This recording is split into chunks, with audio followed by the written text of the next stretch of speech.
Chains rattle broken, now we rise. Flag in my hand, stars burn the skies. Truth ain't dead, though the liars try. They scream loud, but the words all die. Guys watching hands, praise to the throne. Freedom ain't free, blood built this home. Continue freedom, keep it alive. Red, white, blue, we bleed to survive. God bless the brave who fight and strive. Continue freedom, keep it alive. Land of the free, ain't bending the knee. Truth in my veins, it's all I see. Patriots roar, no fear in the fight. Continue freedom, stand in the light.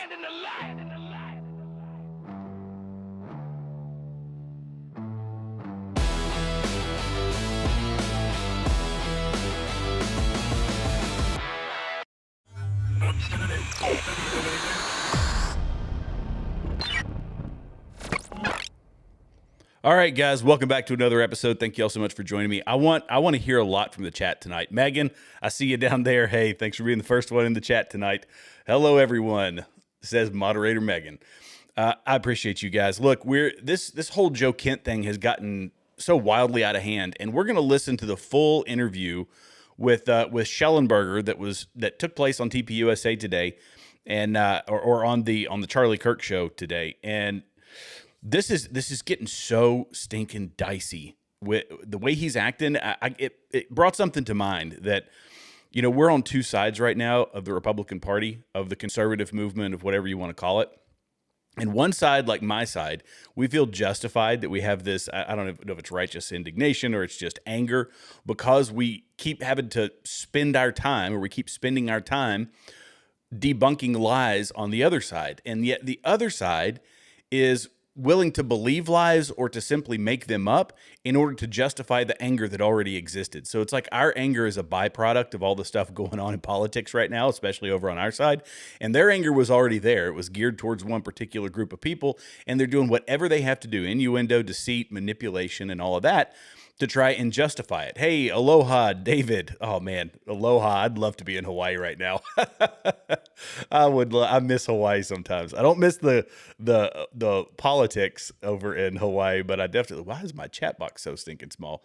Yeah, I don't miss the crazy government over there, but boy, I miss the weather. It's fantastic. Here we go, fellow vet on YouTube, retired squid. There you go. I love getting the vet. I love getting the vet bros in here. You guys will have opinions on this. You let me know. Nikki, hey, good to see you. Let's see who else we got down here. If you're, I appreciate all the new folks. This channel's growing constantly, and I'm super appreciative for it. So, you know, you guys, welcome aboard. All right, let's. So, as I was saying before, I feel like a lot of this anger that is the Candace Owens, Tucker Carlson, now apparently Joe Kent, it pre-existed all of this. And now it's like, we got to just find whatever means we can to fulfill our own little internal prophecies, or our own biases, or our own, preconceived notions. And I'm going to listen to let's listen to the Andrew Colbert thing first. And typically, you guys know, I typically go for clips, a little shorter form. We're going to listen to these in full because I think context is going to be important. It's probably going to tell us a lot. And I want your guys' opinion down in the comment section. So let me make sure I got the right screen pulled up. Oh, and by the way, do me a favor, because it's super helpful with the algorithm. Hit all those free buttons below. Doesn't cost you a thing. Helps the channel. And I'm very appreciative for it whenever you guys do it. So let's get into this first one. So this is them talking about Joe Kent, and then we're going to get into the interview with Michael Shellenberger. So let's kick this off here. A new report from journalist Michael Shellenberger dropped. As you know, yesterday we covered the backstory, but what really happened with the screen grabs, the notorious screen grabs now, and I revealed to this audience that I did, in fact, share that screen grab with Joe Kent, and Joe suggested that I leak that publicly. I declined. I went back through our messages, and he suggested I do so twice. I declined. Obviously, those were private messages. I wanted to keep them private for Charlie's sake. I thought it was honoring my friend. Anyway, so this new report comes out from Shellenberger, and it says, as you see on your screen, that Joe Kent says he's willing to testify at the trial of Tyler Robinson. So this is obviously a huge bombshell and escalates everything to a much bigger level. I have reached out to Michael Shellenberger, and he has agreed to come on the show today. He interviewed Joe Kent for this report. So these are Joe Kent's own words. Michael Shellenberger will be joining us at 1:30 Eastern. So set your clocks and please tune in then. It's going to be an important conversation. And Blake, let's just take this out a step and explain why this is actually a really important thing. As you know, there's a lot of conspiracy theories that we do not indulge, that we do not discuss. This is different. Joe Kent was a government official at a very important post, and now he's saying he's willing to testify ostensibly on behalf of Tyler Robinson. Yes. This is a bigger deal. This is a line cross that we have not seen. Yes, let's just recite it, where he says, Kent, this is Shellenberger's reporting on Substack. Kent said he knew he might be called as a witness before he made his statements that a, quote, foreign nexus may have been involved in Kirk's assassination. I was definitely warned of that over and over again, said Kent. If I end up having to play that role, then I'll do it. It's not something I'm seeking. When pressed that his testimony could help the Robinson defense, Kent said, then honestly, so be it. If it gets us to the truth, that's obviously the risk I'm taking. Neither Robinson's attorneys nor the prosecuting attorneys responded to a request for comment. Okay, first off on this one, he did read it with a certain level of inflection, right? He was trying to make a point when he read that. I get it. Here's the problem: if he says that if he believed or had information that there was a foreign connection, then why none of this has been revealed? He has, will he be able to? I question whether he will be able to provide receipts. And on our side of this, we say, yeah, the investigation has taken place. The police department is covering this. The FBI is most certainly involved in the investigation. There's a lot of evidence, which Andrew Colvett goes on to say, and we'll listen to it, that there's evidence that the public doesn't know exists. And, do we have to should they be pursuing all possible leads? Yes. Do we know that there were people talking in chat rooms before this took place that were able to predict this horrible incident? Yes, there were. Are those things being followed up on? Yes, we can assume that they are part of the investigation. And just because we don't know about it doesn't mean it's not actually taking place.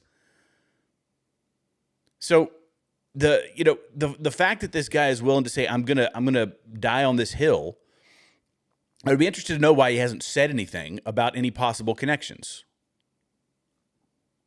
Where this is common with them. The receipts. Where are the receipts? Where are the receipts? Make the claim. Where are the receipts? Do we think they're actually going to call him to testify? No, probably not. But at least he stated his willingness to do it. And if he states his willingness to do it, he looks good to the people on his side. And then they'll just say, see, they're holding him back. They're holding him back. Let me keep going. And then I'm not sure if there's more. I might have to pay for Shellenberger's subscription. Yeah. But yeah, I'm sure it does go further. And we're going to, like I said, be talking to Michael Shellenberger in the second half of next hour at 1:30 Eastern. And I can't wait to hear what he has to say. This to me is galaxy brain run amok. And let me explain why I say that. Jonathan Turley, who is I guess he's a contributor to Fox News, legal contributor. He's a professor of law at George Washington University, said that 90% of the evidence accumulated against Tyler Robinson could be thrown out. So the defense could be successful in throwing out 90% of the evidence, and he would still be found guilty of murder. This is, I mean, this is a tough job for us today, to be honest, because this is really personal. I have been open to everything. I think, candidly, I don't get enough credit for even the fact that I shared these group chats in the first place. We shared a lot of information about trans, about Charlie, how Charlie was more concerned about than any other community about the trans coming after him. You want to know the truth? That's actually the truth. I heard over the course of the last 2 years of Charlie's life, probably about 50 references of how he knew that trans Tifa was going to come after him. And he was worried about that. That's the truth. Never mentioned one time about the Jews. Okay? Never once. And here's why it's so frustrating is because there is going to be even more evidence that is presented to the public in May at the evidentiary hearing, okay? And it's a mountain of evidence, some of which has been made public, some of which has not been made public yet. And the prosecution is going to lay out its case against Tyler Robinson. And I'm told it's a whopper. I'm told they've got this guy dead to rights. And meanwhile, you have government officials that are now saying on the record to journalists they are willing to testify on behalf of the defense to get, ostensibly, to get Tyler Robinson off the hook for something that he did. Allegedly. And so the level of betrayal that I currently feel is dramatic. See, this has been my stance the whole time. Somebody like a Joe Kent is showing, by him saying this, he's saying, I am willing, very willing and able, in order to fulfill whatever preconceived notion he has about it being, Israel or whatever. I'm going to assume that's the position he takes when he says foreign power, and he's on the same side as Candace Owens, because as we've also learned, he seems to be, by all accounts, the guy who was leaking to Candace Owens. That's probably almost certainly where his mind is going, this foreign power deal. And yet we have a guy, we have DNA evidence. They have built a case. They took it before a judge. The judge said there is sufficient evidence in order to bring a case. And the folks that are bringing this case say we could get rid of 97% of the evidence that we have about this guy, and we would still be able to convict him. And Joe Kent says, I want to come in and disrupt that. I'm sorry, you have lost the plot, sir. You have absolutely lost the plot. Oh, we've got a super chat here. Ben Dyke says, welcome to come on as a guest anytime. Ben Dyke's channel, Go Navy. There we go. All right. Yeah, I'd love to have you on. I haven't seen your channel. I'll go check it out. But hey, I'm always in for. There's another commentator I was about to have on tonight, and I thought it would be very rude for me to reach out to him, with 15 minutes notice to come on. But I'm always interested in having people on. So fantastic. Yeah, I'll definitely check that out. And you guys go check it out as well. So yeah, this is the people that are willing to, again, play disruptor for a legitimate court case and to get the guy off, the guy that we have all the evidence on, or that they have all the evidence on. It's crossed a line. He's crossed a line. He's lost the plot. He's absolutely crossed the line. Let's keep going. And then we're going to get into the actual Shellenberger interview, because that one I'm actually going into cold. I'll say lukewarm, because I listened to a little bit of it before, but I have not listened to the full interview. We're going to listen to that together. Let's go. An extreme.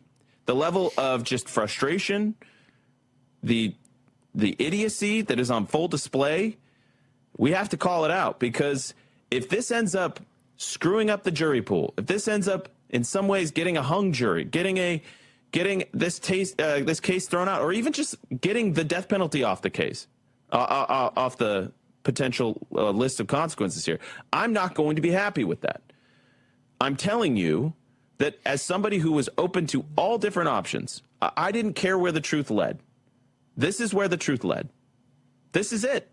And for any fair-minded person, this is crackpot conspiracy, garbage, brain rot stuff. And now it's gotten really serious. This isn't podcaster junk. This isn't like social media conspiracy nonsense. This is an actual government official who's now going to be called to testify on behalf of the defense. And that is a bridge too far. That is a line in the sand that we must hold, because this could negatively impact the trial of the assassin of my friend, of Blake's friend.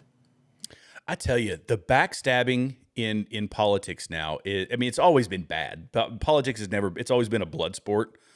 And the backstabbing that we're seeing now, ever since Donald Trump came in, I feel like that was what it disrupted everything. It broke apart I don't want to say broke apart the uniparty, because the uniparty still exists in a lot of ways, but there's all these disruptors that started riding the coattails of Donald Trump, and it created this. It's like there's I guess it would be like the wake behind a boat. You know how the water kind of dips down behind the boat, and maybe this is a bad analogy. It's like the waiting for a power vacuum. And everybody's trying to get as close as they can to be the one that fills that gap.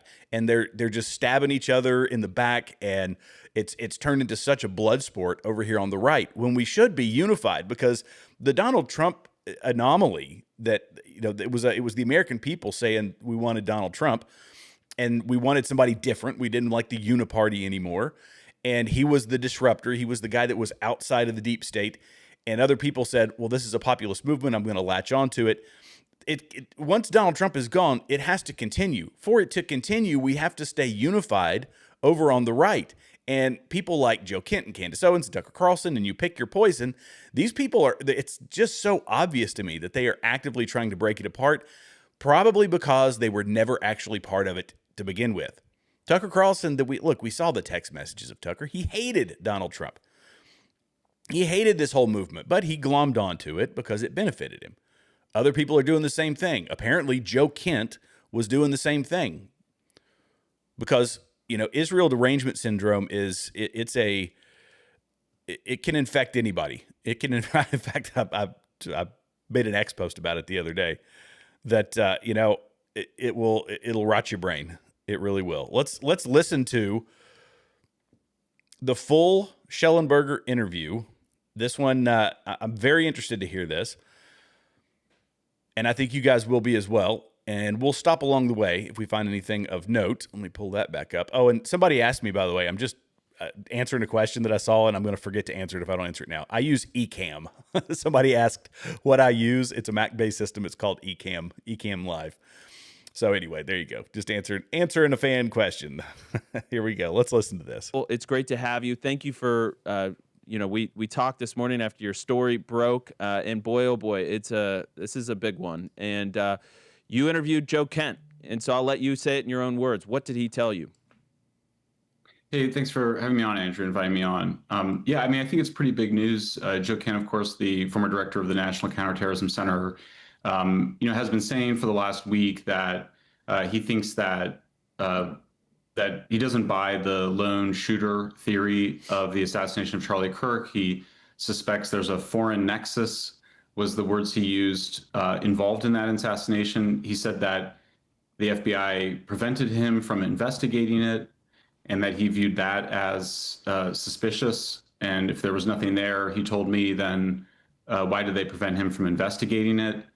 I asked him if he was aware before he went public last week that Tyler Robinson, the suspected assassin of Charlie Kirk, that his defense attorneys might actually call Kent to the witness stand to argue that that Robinson could not be convicted because the prosecutors had not given them all the information they had available to them. That's something known as the Brady Rule, named after a Supreme Court decision, I believe, in the 1960s. But nonetheless, most people are familiar with it from television, which is that the prosecutors can't deny, federal government can't deny, the government can't deny the defense any information.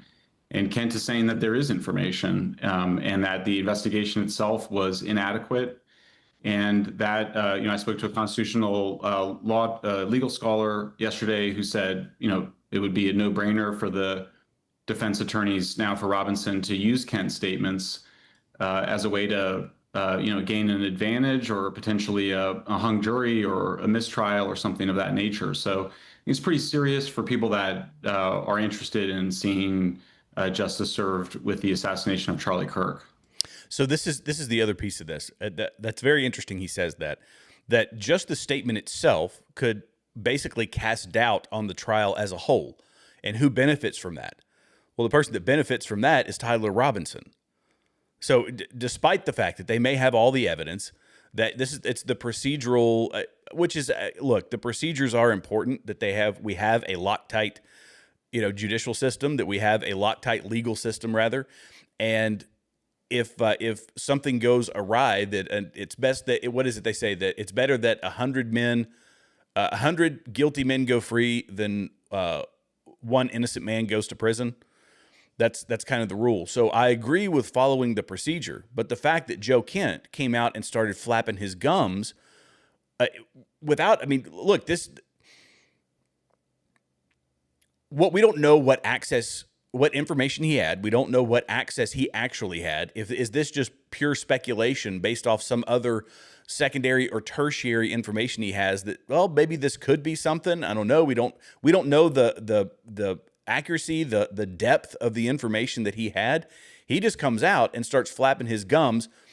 spreading rumors and casting doubt that the defense attorneys for Tyler Robinson, the guy that we have, that we could get rid of 97% of the evidence and still be able to convict him, he's the one who's going to get off the hook for this. Why?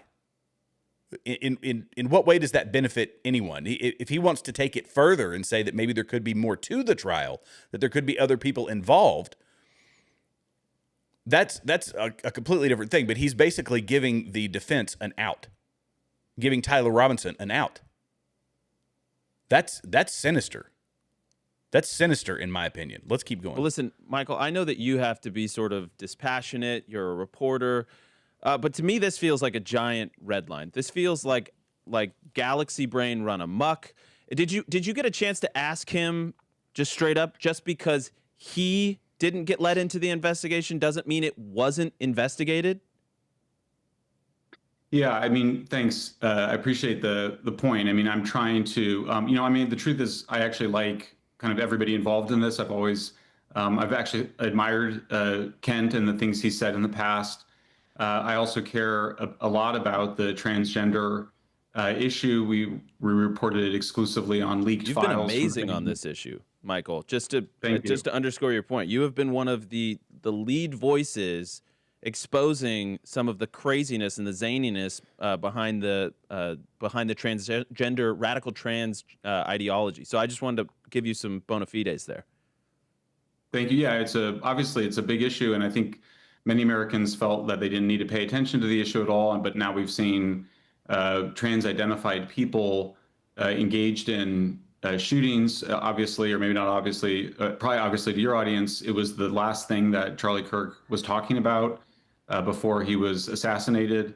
It appears as though the evidence that Tyler Robinson committed that assassination is pretty overwhelming. And to be fair to Joe Kent, he didn't dispute that. What he's raising here is that there may be some broader conspiracy, and there's not a lot of evidence for that. And but nonetheless, because Kent is such an important voice, he could easily be used by the defense attorneys. I did directly ask him repeatedly that, given that his agency is an intelligence gathering, and really an intelligence synthesizing and coordinating agency, as part of the broader coordinating intelligence mission of the Office of the Director of National Intelligence, he didn't have the authorities to do a law enforcement investigation. It was an FBI investigation. And, didn't he sort of need to trust that his colleagues at the FBI and elsewhere, and also with the Utah police, law enforcement, at some point, you can pass along a tip or an idea, but don't you at some point have to sort of trust, unless you have other evidence? And I asked him if he had other evidence, of some sort of corruption or conspiracy, and he said he didn't. So it kind of raises the question of, what is this sort of based on? Because I think it's worth pointing out to people that the restrictions on Kent's authority to investigate the Kirk murder are not arbitrary. It's not something that Director Kash Patel, whatever you think of him, sort of invented as a way to stymie a proper investigation.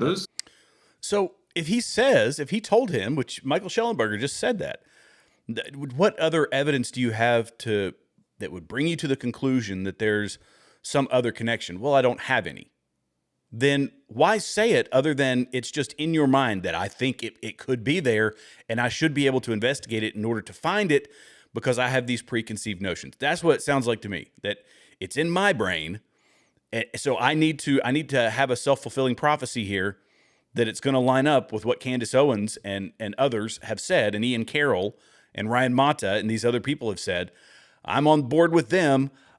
Give me the opportunity to investigate it. And they say, well, where's the evidence to do an investigation? And by the way, he's an intel agency who's not an investigative law enforcement agency, which means he can't do an investigation. So he doesn't have the authority. He doesn't have the intel. And yet he still comes out after resigning, flapping his gums and giving ammunition to the defense. Because just the possibility of not pursuing this to the full measure could be enough, is what they're saying, could be enough for the defense to get this guy off. What the crap? Seriously? I feel like, I can't remember what I thought. I didn't know a lot about Joe Kent whenever he came in. I mean, he has a very decorated, military history. He's got like 11 combat deployments. Superstar then. But I said this in a post. Look, my last post that got any fair amount of traction over on X was, past performance isn't a guarantee of future success. It's just not. Congratulations on everything you did in the military. Thank you for your service. Myself and other people in the chat have served our country as well. That doesn't mean you're immune from criticism. It doesn't mean you can't turn down a dark path, which is what it looks like. I'm going to get to some of these comments because you guys are burning up the chat here. I want to know what you're saying. This whole Charlie Kirk drama is just it gives light to Scamdus and the rest of the grifter black pill doomers. Fair. Well, I don't know. Ben, I would kind of argue with that. It does give this because it's kind of the Michael Knowles approach, and I'm a little frustrated with Michael Knowles right now because he, it's the whole I'm not going to name it, and if I don't name it, it's not going to exist. But it's kind of like a letting a wildfire just burn itself out is what I feel like, and somebody's got to be out there at least trying to take a leak on it to put it out. You know what I mean? And so that's if we don't say something about it, if we don't address it, if we don't provide an alternative perspective, there's a lot of people out there. And you like you say, you've got an internet show, so I know that you're doing a ton of research, and a lot of folks don't. They just come to a commentator, and if the commentator has millions of viewers, they're just going to listen to them. And there has to be an alternative voice out there. That's why I think it's still important to bring these things up. I don't like talking about the Candace Owens conspiracy, like all of her nonsense, but I also don't like seeing other citizens get duped. So that's kind of what drives me. But I get your point. I see where you're coming from. Let's see.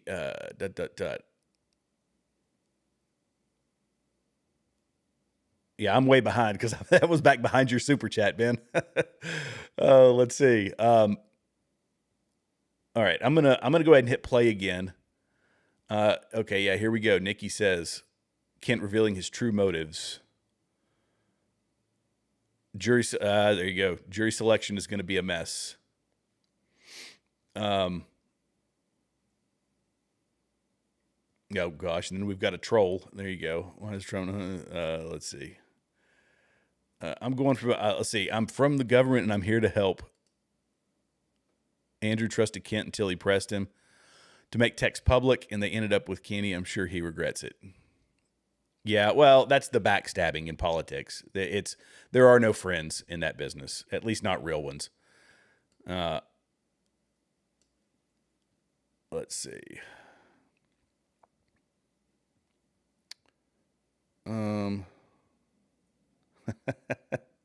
I love when the spammers come into the chat. I'm like, I know your IQ is not high enough to type that fast. What are you copying and pasting all this from? Oh, it's funny. Are you using Ecamm or oh, okay, there it was. Boy, I'm way behind on the chat. I assume that there was a person in his Discord chats for Tyler that radicalized or encouraged him. Okay, so this is a good point. We saw the Discord chats and all of that before the, or immediately after. This happened very quickly. The internet sleuths were able to find it, that people were predicting the day and the time. So is there an alternate connection? Yeah, I 100% I think there is. Who that is, I don't know, but Joe Kent just says that it's a foreign entity, but he has no evidence for that. He's just making the claim. Let's see. All right. Let's keep listening here. Those restrictions on investigative power are what protect us as citizens. It's written into our Constitution. It's part of our Lockean system of government. And I think we saw those. We saw the intelligence community abuse those powers to create the Russiagate hoax. The Russiagate conspiracy hoax. So, and it's not just that. I mean, we can go through. That wasn't the first time the intelligence community had abused its powers. But when you go through, so the restrictions on Kent that I think for people that maybe haven't thought about it a lot or haven't, that aren't familiar with the intricacies of why these laws exist, I think it's important context. Like, these laws are not there to prevent a thorough investigation or to cover up things, and it certainly wasn't a subjective determination by the FBI director. It's written into laws, and those laws are there, first and foremost to protect us, obviously, but obviously part of the process of protecting innocent civilians is also to make sure that you get the guilty party and you don't go off and engage in activities that would potentially entrap innocent people. So two questions for you, Michael. So first of all, I just want to really harp on this point. Did he present a single example of evidence against Tyler Robinson that he believes may have been flawed or mistaken on one end? And on the other end, did he give you a single concrete example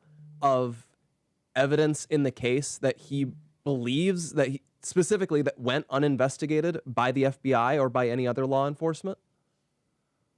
I'm afraid I can't answer all of these questions because I have to protect. But I will say that he presented nothing on the record and hasn't presented anything on the record. Okay. So I want to. I would love to follow up on that, but I have a feeling that we're gonna. Yeah, there's nothing you could say. Yeah. I mean, here's the problem though. So he's now essentially said that he's willing to go testify, ostensibly on behalf of the defense, on Tyler Robinson's defense. I've heard him say in other interviews that he said, I'm sure there's a slam dunk case against Tyler Robinson. I'm not saying it wasn't him, but now it seems like almost he's moved on from that point. Did you ascertain his internal sense of the guilt of Tyler Robinson or not? Well, this is let's get into this part because this is extremely important and important to understand. And I posted all of the on the record portions of our interview. I posted. And also was very careful to make sure that the stuff that was posted was on the record after the fact, confirmed it with Kent earlier today before publishing. So everything that's in that recording, it's over 30 minutes. I think he also said that he thought that there was a strong case against Robinson, and I don't think he's changed that view. I'm not, well, I should put it this way. I don't think anybody in the media had yet asked him directly and kind of consistently if he was aware that his allegations could be used by Robinson's defense team to argue that Robinson was potentially a victim of a wider conspiracy. And Kent said that he was aware of that before going public. The Brady rule is not an obscure rule. I mean, everybody knows that. Right. The defense attorneys are going to need to know everything that went into some investigation, any government investigation. That's a really important civil liberties protection. And similarly, it's a protection. It's a protection of the innocent. It's a strong protection of defendants that people may be very convinced are already guilty. But it's also there to make sure that that you're not, like we've been talking about, abusing those authorities. But he said he was aware of that. He said he wasn't volunteering to testify, but he said he was aware that he might be asked to investigate. And like I said, I think if I'd be shocked if Robinson's attorneys don't use this. Well, of course. Yeah, this is the obvious result of this is that he's doing this PR tour. And that's what infuriates me is he's like someone who's vague posting on Facebook where he's like, ooh, there's things I might know. People should know I might. But I can't tell you what those are. But I can't go on the record with this reporter that I'm talking to. And who does that sound like? I think we all know who that sounds like. But that's why I thought, honestly, I didn't expect this. I had a conversation it was an X conversation. Jay Witt was in on it. And then, of course, Ben, the Mod King, he was in it. And there were and I think Rage Bronson might have been in it. There were other folks. We were in this conversation. And I didn't expect it. I didn't think this was it. I thought it was him positioning himself to be a podcast host, to get into the same limelight that these other people are in, and to glom on to their audiences, build himself a career outside of government service that'll carry him forward. That's why I think a lot of people do it anyway. A lot of people do it because it's some clout, it's social media following, and it's some revenue that they can get once they get out of politics. They can maybe get a job on either a news station or start a podcast.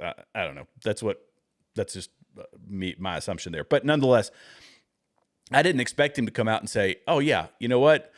I analyzed all of this data. I know exactly what the ramifications of me saying this are, and I'm going to say it anyway. Oh, we got another super chat. Sorry, I missed it. Let's see. $2. Charlie was, oh, there you go. Diana. Yeah, Charlie was way too good for this world. But I tell you what, this world was certainly better with him in it.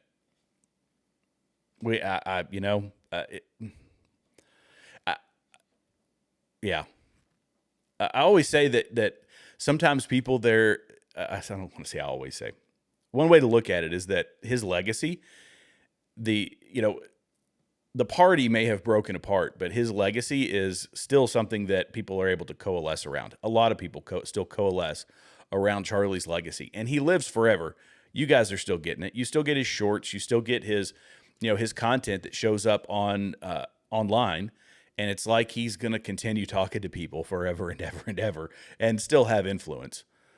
So yeah, it's atrocious what happened, but the division that came in the wake of it, it also showed how important he was in this whole movement. How he was like the linchpin for this whole thing.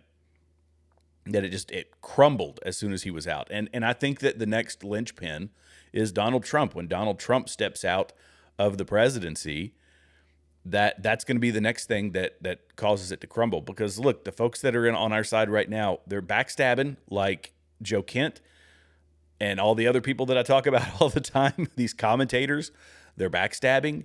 They're giving horrible advice, telling people to go and just vote for the other party. Go in the complete opposite direction of socialism, DEI, and open borders and all of that. Nobody who's still over here trying to keep this movement together would ever say that that's a good idea. But the more impressionable members, I think a lot of whom voted for Donald Trump, I still think that a lot of them did, they're listening to these other commentators, they're listening to these other influencers, and they're being, I hate to say it, but they're being sucked into it. And a lot of those are going to be the votes that we need in the midterms. Those are going to be the votes that we need in 2028, the votes that we need in 2032. Because this train was going to we hopefully would have kept going. So somebody's got to pick up the mantle. It's now become a group effort. There's a lot of us over here on this side that are still trying to do our little part. I'm a small channel. But, I work with other channels that are, bigger, and they're doing the same thing. They're trying to keep us together and not let us go down this dark road. Let's keep going. I can't It's just say what you feeling- actually think happened. If you want to do that, you can at least argue with him. But this endless appeal to, well, I had this senior job. I saw things everywhere. I'm sick and tired of seeing this. And I always see it from the same people who are maximally conspiratorial. Here's what I want everybody to know. Shortly after Tyler Robinson's arrest, the prosecutors released a probable cause affidavit detailing the evidence gathered immediately after Charlie's assassination. The evidence presented at that time was overwhelming. But people also need to remember this. In the months that have followed, we know the investigation has continued.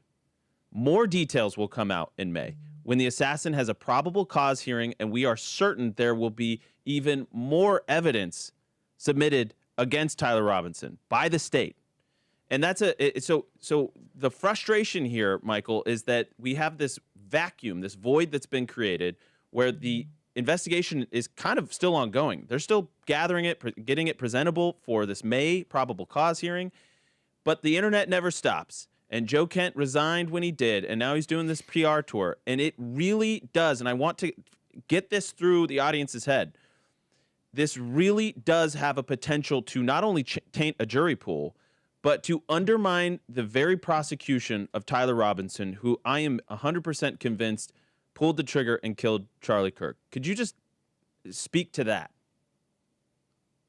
Yeah, sure. I mean, I think, the first thing that's just worth acknowledging is that, the American people, all of us have seen, real world conspiracies exposed. And I mean, by conspiracies, illegal secret activity by the government. Russiagate collusion hoax is the most famous. We uncovered a censorship industrial complex. whereby government officials working with, intelligence community officials or recently departed intelligence community officials pressured social media companies to engage in mass censorship. We saw a cover up of the science of COVID's origins, almost certainly in a laboratory in China. So I think Americans are, and that's not even to get into, other spectacular potential conspiracies like JFK or UAP. We've been on all of that stuff as well, Michael. The conspiracy theorists have been proven right about a lot, but that was before you had people that Charlie helped get in these positions in the first place, as part of the investigative arm. Anyways, I'm sorry, I cut you off. Please. Well, no. So I mean, I think that's just important context. That my critics they accuse me of being an irresponsible conspiracy theorist. So, but I also just think it's important, obviously that you have evidence to allege potential, really strong evidence to especially behind really strong allegations like this one. And I think a lot of times right now, because the social media and podcasting is so powerful that I think, it's fun, it's entertaining. Everybody loves a good conspiracy theory. And I think that's, I think actually some amount of speculation is necessary. I think you should asking even outrageous questions is totally appropriate. I think though that there are consequences potentially if that starts to affect things like juries, and it starts to, I think the point is that we want to have trust in our institutions. It's not that we want to be in a state of permanent distrust.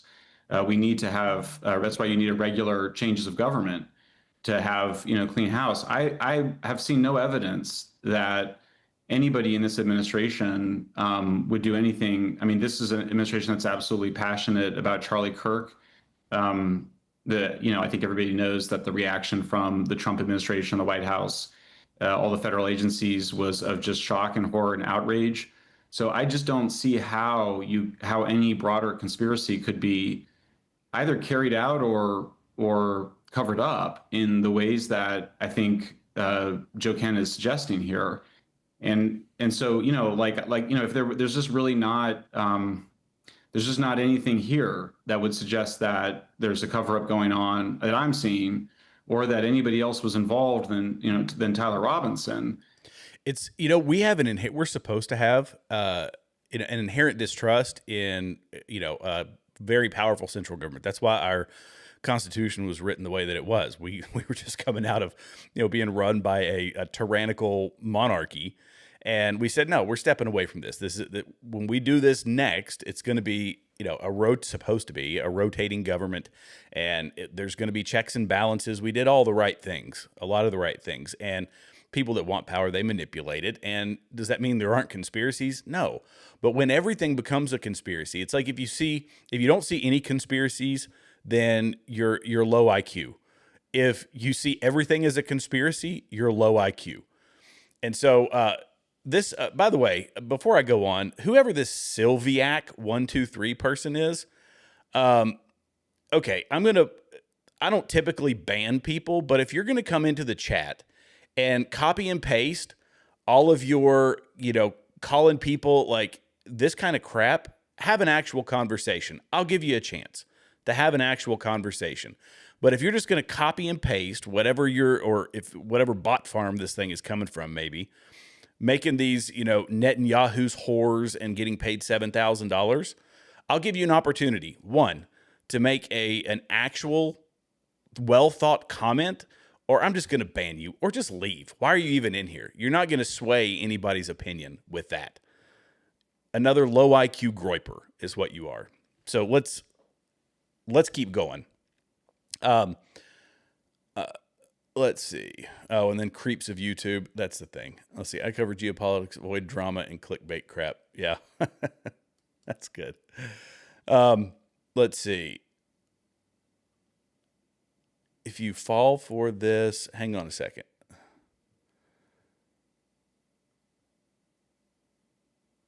If you fall for this crap, Baron Colin is a Fed. He was busted, very easy to confirm in Alabama.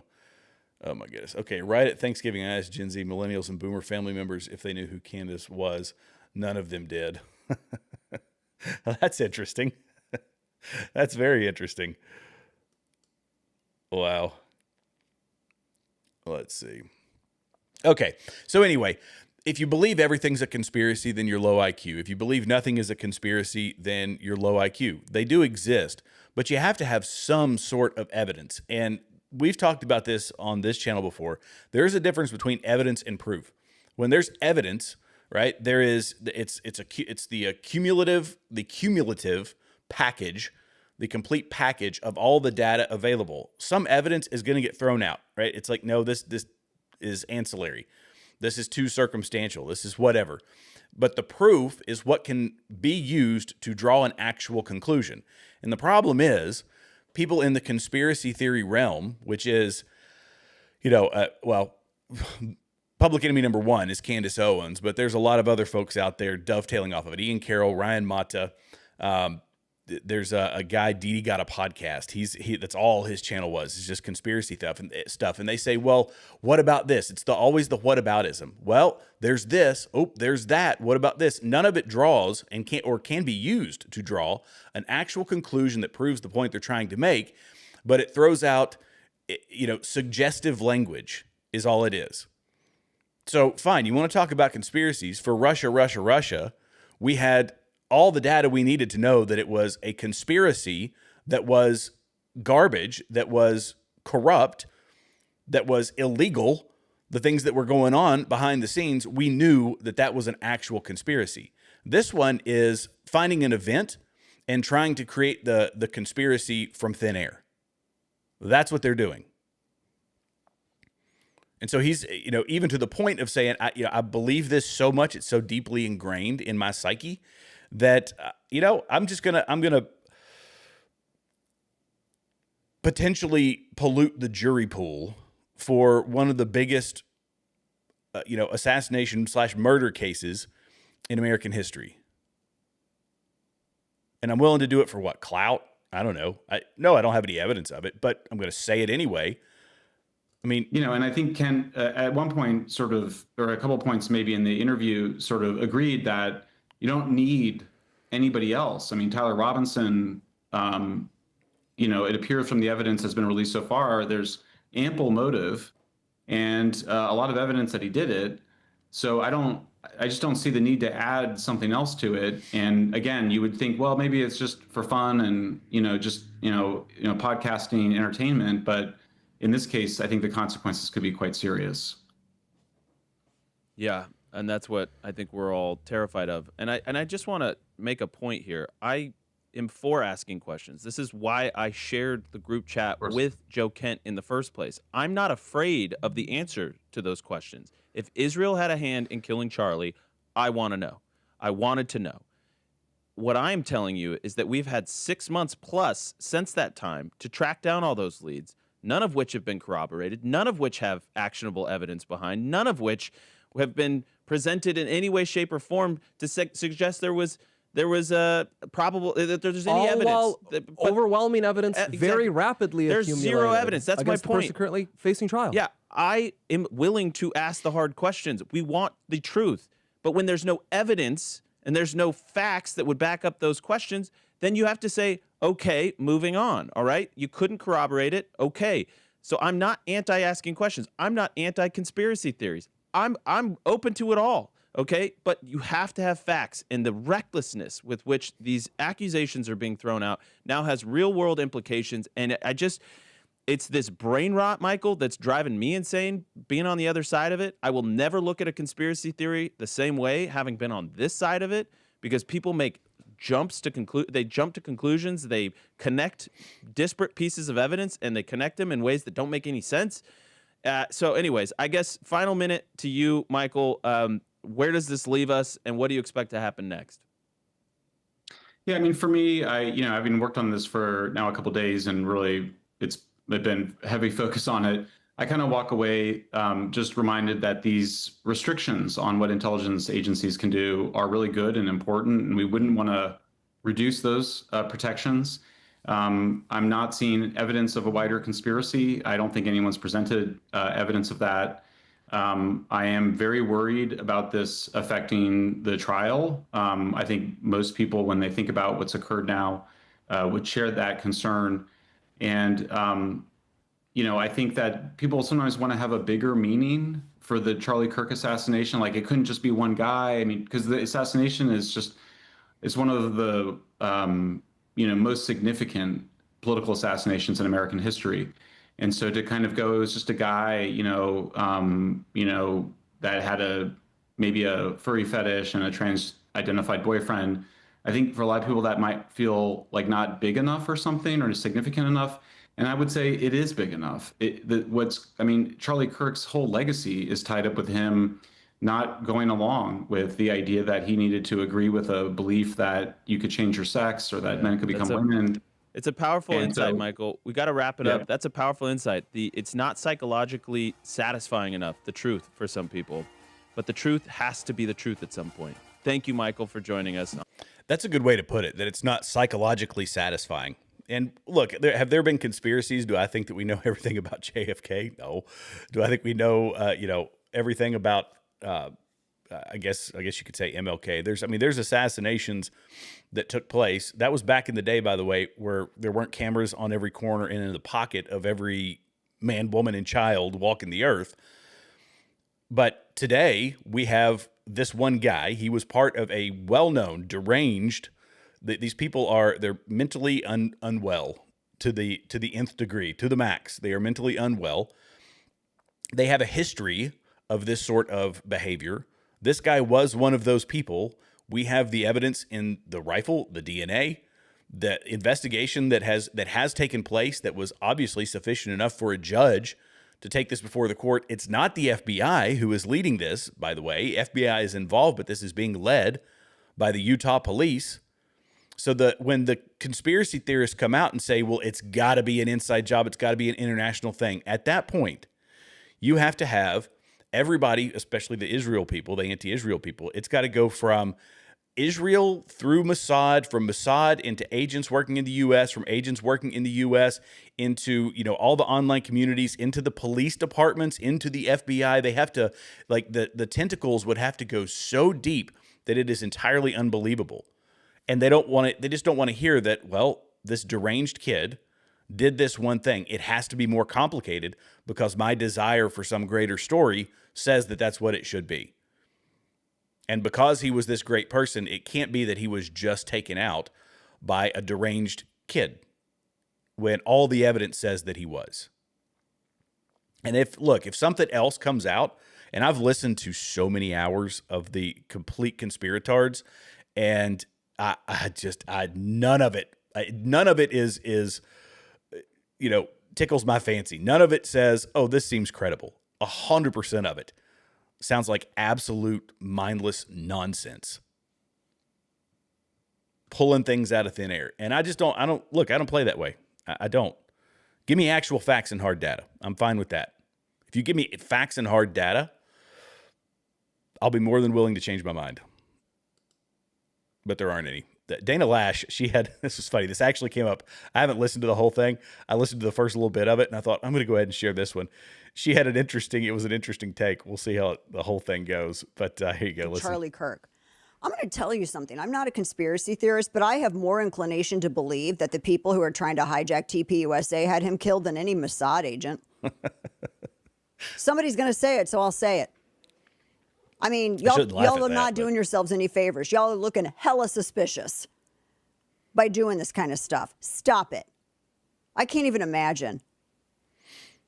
So that's one of the big questions with this. Why is this happening? There was that was the only part I was going to play, is that, these people who are trying to bring it down, like bring TPUSA, the most successful conservative movement in particular among the youth. And look, we can talk as well about the talking points. Tucker Carlson is not that he gets into the conspiracies of this sort of thing, so I'm not going to tie him to that. That would be completely unfair. But they a lot of the talking points and a lot of the things that they're pushing, they align perfectly with the left. It's really interesting. They're doing, it's the same playbook. In fact, one of these knuckleheads mentioned it down in the comments. It was one of who was it? I think it was that Sylviak, whoever that person is, said that, the Epstein files must have been bad enough to must have been really bad to get Trump into, here we go. Epstein files must be really bad for Trump to send young American soldiers to die for, like, this is low IQ. This is the absolute bottom of the intellectual ladder. So I'm glad thank you for these posts. I appreciate it. It's giving me fodder to let my subscribers know that when you get to the low end of the intellectual ladder, this is what you get. Things that are completely, by the way, he's been entirely exonerated from all of that. But the left was doing the exact same thing with Vladimir Putin. The exact same thing. This is what they would say right here. Boop, right there. They said, Putin must be, in fact, I'm going to pull up the video. I'm going to pull up the video because you'll really enjoy this. Let me see if I can find it. I texted it to myself. This is the only way trolls can be useful. Internet trolls can only be useful this way. I think it was Nathan Livingstone that made the post. And I retweeted it or reposted it. Let me see. Here we go. Perfect. Right at the top. So this is how you know these people are lefties. They use the same playbook. They use the same talking points as the left. Here you go. Has so-called kompromat on President Trump, the Russian phrase for compromising information. Is Trump compromised in the Epstein files, and is that why we're in this Iran war? Vladimir Putin has clearly got something over on Donald Trump. And I'll say it right now. He is in debt to Moscow. The only conclusion I can reach is that, Netanyahu had something on him. What do the Russians have on Donald Trump, politically, financially, and personally? The extent to which blackmail could play a role, but I suspect the odds of that could be quite high. Why is he so gentle on Putin? And this is one of the things we've come up with. Well, Putin must have something on him. Because President Trump is so beholden to the Israelis. Well, there's the possibility that they have information about President Trump. Theories that the Kremlin could have something on President Trump. Lefties, every one of them. Information on political opponents has long been a favorite tactic employed by Russian intelligence agencies. The Mossad and other forces within Israeli intelligence were seeking to first decode the enigma of Donald Trump's psychology and then to exploit it, as they do with all of their targets. Comes to Russia, even in their hotel rooms. They use the information by blackmailing those people to do their bidding.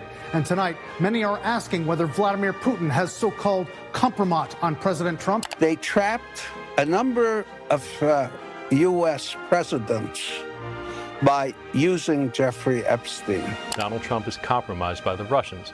And when I say that, I mean that they hold leverage over him that makes him incapable of placing the national interest, the national security ahead of his own. Netanyahu came to give him orders. Yeah, he gave him the plan, and that's what he... Look, the whole point, Nathan Livingstone has a video for just about everything. If you want to prove that these, the Groypers, the leftists, all the same playbook, exact same playbook, unprincipled and just follow whatever around. This, you made a good point in here, Ben. America's Voice never mentioned Steve Bannon or his 2,000 emails. I covered that one. Yeah, Steve Bannon he's another one. They have slipped in, and here's the good thing, Ben, is that these guys and gals they're making themselves known, and we benefit from that. But this is true. There are news outlets out there masquerading as conservative movements or as conservative outlets, and I'm not saying that that America's Voice or Newsmax or any of these others that are kind of leaning more conservative, that they're all bad or anything like that. But there's a lot. Look, when stuff like this, when people start wincing at calling out stuff like this, that's when you got to side eye them. That's when I side eye them. I'm like, wait a second, we're supposed to be honest here. That's the responsibility of having a microphone, even with a small channel. It's the responsibility of anybody who is providing content online. And if you say, if you're not willing to say, oh, this looks bad, are you kidding me? This guy was doing that. Steve Bannon was doing PR for Jeffrey Epstein, and now we've got him, talking about how he's going to undermine Trump and this, that, and the third. There's foxes in the hen house. There's a lot of foxes in the hen house. Let's see.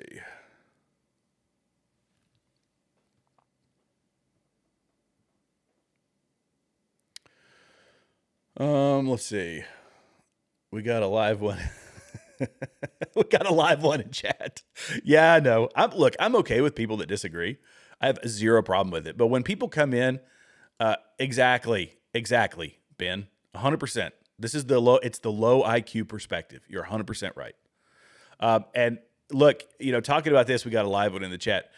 When people actually disagree, I am fine with it, and I'll talk about it.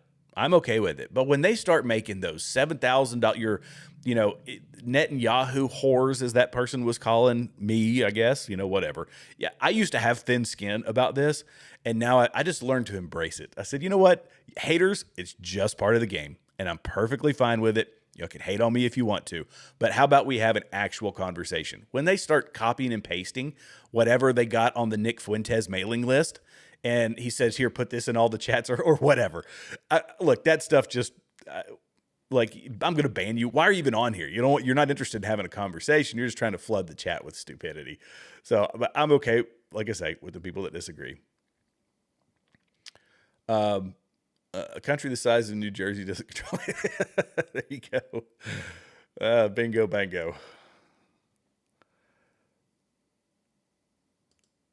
Sumaz agrees. Okay, can you spell that out phonetically for me? I think you've told me this before, and I'm already jacking up your name. I think I saw you before you said Megan. I might just start calling you Megan because that's easier. Let's see. Every morning, 6:30 a.m. Woo! 6:30, 7:30 Eastern. That's usually when I'm going to work. I'm going to check out your channel, Ben. I'm interested.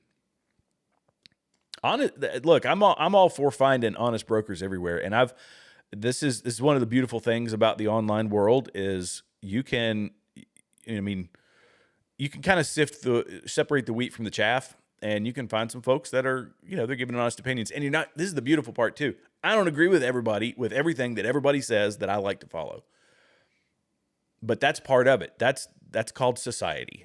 Right? When somebody starts getting into the crazy stuff, that's a different story.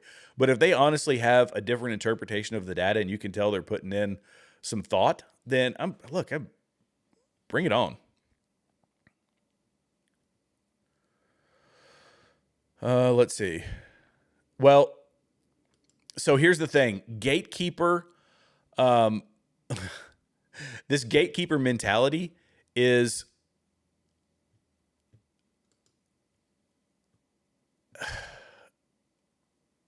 I give more credit. Let me put it this way. I give Trump so much credit because I know Trump is not beholden to anyone. So when people start making that accusation, you've lost me. That's never been his reputation in his 80 years on earth. That's not Donald Trump. Donald Trump does not bow the knee to anybody. When it comes to Israel and the strikes in Iran, when Israel struck that oil field, and I came out and said that was a stupid mistake. I cannot believe they did that because that's going to cause long-term harm to the Iranian people when it's time to start rebuilding under this, whatever the new regime is. And Trump comes out and he says, this was not us, this was them, and I told them they're not going to do it again. And Benjamin Netanyahu had to eat crow and say, yes, that was us. The U.S. was not involved. It was not Qatar, and we're not going to do that again. That's not somebody who's being led around by a nose ring by Benjamin Netanyahu.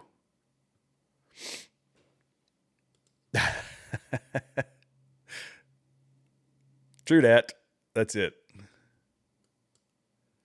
Although I will say he has started to try to, I think he's reshaping his image, and that's out of necessity for his long-term survival. I think that's why he's doing it. But at the end of the day, look, the guy spent an inordinate amount of time praising Hitler, praising Stalin.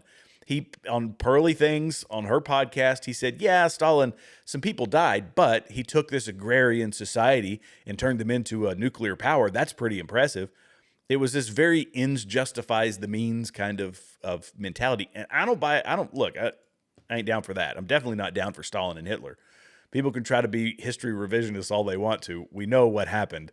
that, when Stalin is starving his own people. I mean, look, if you say that we've got to give up, as Nick Fuentes did, we've got to give up on the free markets. We've got to give in on free education. We've got to give in on free healthcare. And, the left is going to have to compromise on the border and let us have a closed border. Well, that's just a closed border socialist. That's just saying, no, we're not going to bring in la-di-da-di everybody. But I still think that we ought to compromise and have a few more socialist policies, which we've tried. And that's why we're, $1.5 trillion in debt, our social safety net. And why we've got hundreds of billions of dollars in fraud that Scott Besson and others have had to go in here and try to sift out of our economy.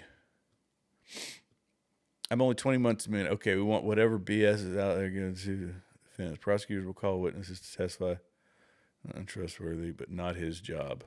Okay, Ms. Justice, you're playing catch up. It's all right. You'll see it when you get to this point. Yep. Look, I've listened to a lot of commentators talk about the SSRIs. We could talk about that, and I don't know if this will be retroactively banned by YouTube. They tend to be pretty angry when you talk about anything in the pharmaceutical world. That's why my channel got zero growth for a whole year, because I was blackballed for saying something about a certain product. Let's just say one that was. There were conversations about making it mandated. I don't even want to say it because they will retroactively ban your videos once they, under the next pandemic or whatever. So they're over-medicating everybody.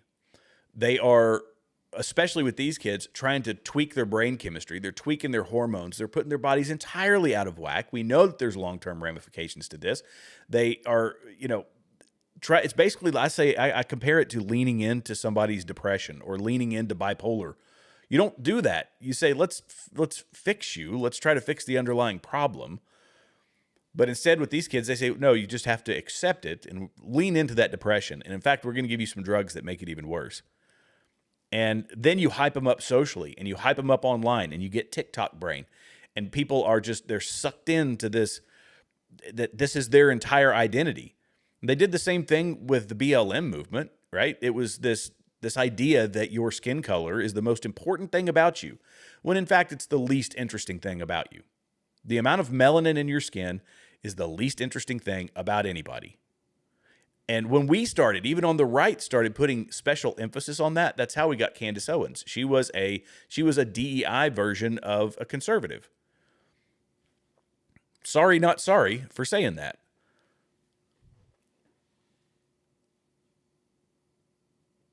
So yeah, your skin color doesn't matter. Sorry for all the wokies out there. There you go. That was another part of it. He was breaking the taboos around education. Because he's a prime example of it. He led by example. I don't want to make this whole show just sitting here blowing sunshine up Charlie Kirk's backside, but we have to, like, the guy was, I guess that's kind of is what I'm doing, and I'm okay doing it. He was like, look, I'm a prime example. I built a monstrous organization, the most powerful political organization in the country, on the right at least, and he was out here like helping us win elections, and he did it without a college degree. He was smarter than just about everybody exiting college. He was well read. He could articulate his point. He was driven by biblical principles. When he would go out here and talk about these social issues, that's why it's kind of a tangent, but I get frustrated with Christians that don't want to engage in the public sphere. If you're a Christian and you say, no, I stay out of all this. Well, where else do you think you're going to approach people? Because for the new folks on this channel, the comparison I make is that politics and culture have been merged together. It was always politics is downstream from culture, culture is downstream from worldview. And when they started merging the two, if you're going to engage people about the moral framework that is driving their utterances and driving their thoughts and driving what they're consuming online, you got to get into the politics and the culture. Sorry, but it's just true. And Charlie was doing that without a college degree and doing it better than anybody else has ever done it. Michael France's former mob boss has openly said the mob was behind JFK assassination when RFK started going after them. Let's see. His dad said, we shot the wrong brother, then RFK was shot. Yeah, I've heard Michael France's talk about this. Yeah. Yep. Dana doesn't have near enough followers given her intelligence. Dana, she's one of those, she's talked about getting throttled. Look, this is the other part of this. The censorship, and I'll just give you kind of a rundown of what happened to me over a year ago, is that I would get, there's something called click-through rate, and your click-through rate, as it's higher and your average view duration gets higher, the algorithm feeds more people to your channel because people are watching. And I would make a video, and it would skyrocket. In fact, I had some videos that were, they were getting tens of thousands of views after I first started. My click-through rates were very high, and people were watching a lot of my content. And that happened a few times, and then all of a sudden I said something that YouTube didn't like. They gave me, made me go through training. It's basically like re-education training that you have to go on the back end of YouTube. And all of a sudden, I would post a video, I would get the same click-through rate, the same average view duration, and I would check 24 hours later and nobody else saw the video. They just stop it. They say, nope, we're not showing this to anybody else. And that went on for years. That's going to happen again. Right now, it's kind of open season because it's, it's going to get higher as we get deeper and deeper into midterms. They're going to open it up more. But right now, we're fighting with each other. It really is a battle of ideas over here on the right. So they're just letting us have a free-for-all. And if you want to know what gets pushed to the front, it is Candace Owens content. It is all the people that oppose Donald Trump. They pump them. The algorithm, the left, which owns the algorithm, pumps them to the front.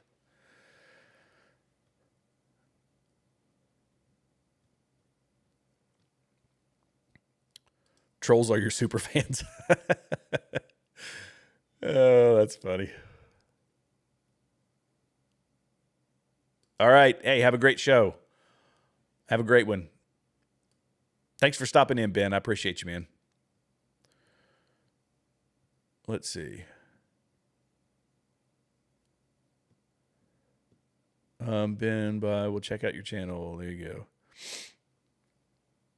They're the ones. Let's see. Make it up to stop.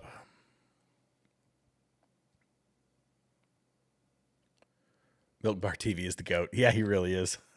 I don't know how he does it.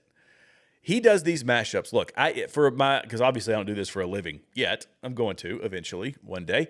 I don't do this for a living yet. I don't know how he finds the time to edit that quickly. I don't know how he's finding this stuff. He's got to be, I don't know. I don't even want to pontificate about how he's doing it.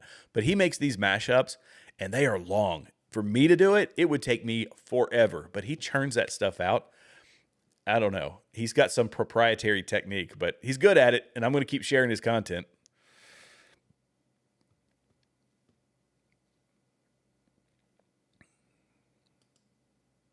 I can smell Steve Bannon through my computer. Oh, that's funny. I can smell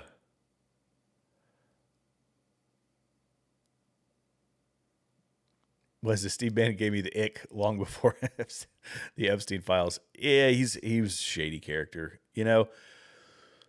I'm wary of anybody who can, I was wary of, that's actually not true.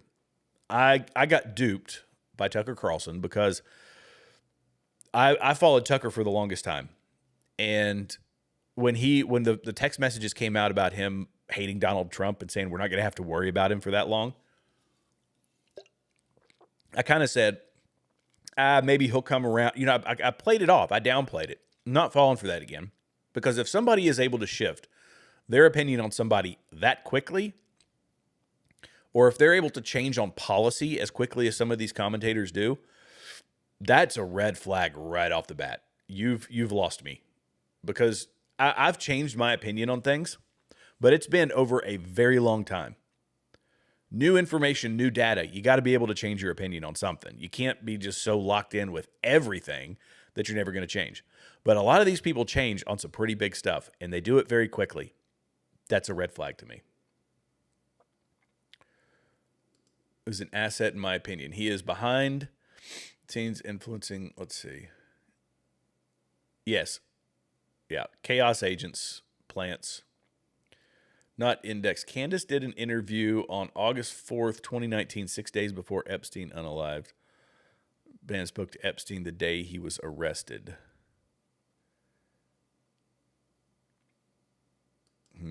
Well, look, here's what I will say with, I mean, Candace was willing to sit down, and by the way, her husband still apparently very close friends with the Tate brothers. I'm not a fan of those guys. I'm sorry. I'm just not. They could the whole lawsuit and all that stuff be nonsense? Yeah, it could. But at the very, their morals with the online, basically the online porn that they were running. I can't say that word. I'm going to get banned. The corn that they were running online, running, operations as confidence men to get these girls and then to take their social media accounts and make them do things on camera to make money.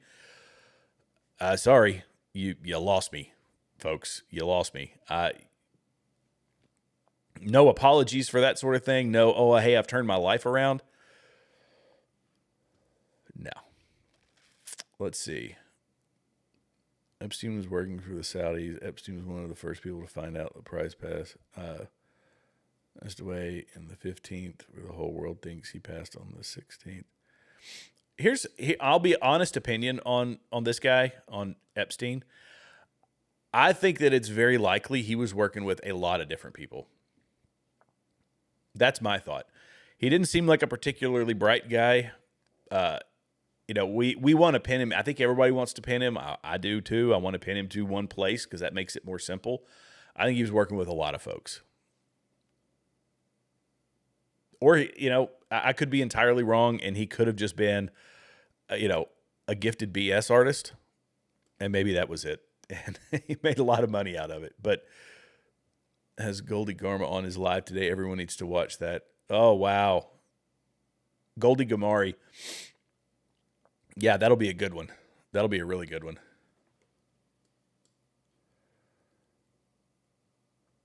Oh, yes, Megan, Australia. Let's see. Aaron on show. Jared, please show it. Josh Hammer bombshell on Aaron Mullen show. Is that something that just came out? Let me refresh my X feed and see. Let me scroll all the way. I'm gonna scroll all the way to the bottom, Tom. Oh boy, yeah, I'm way behind on the feed. My goodness.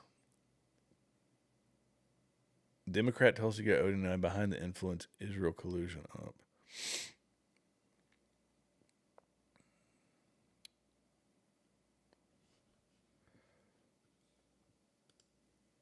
Yes, it's time to be. Yes, I've been saying you need to have Goldie on, but I know she's very, very busy.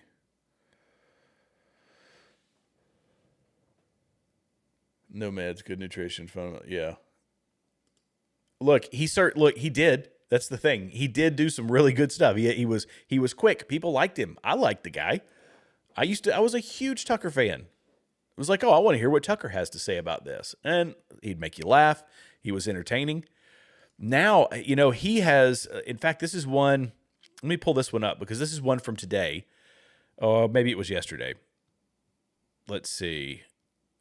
I feel like I posted it. I'm not even looking at my own account here. Let me look at it and see.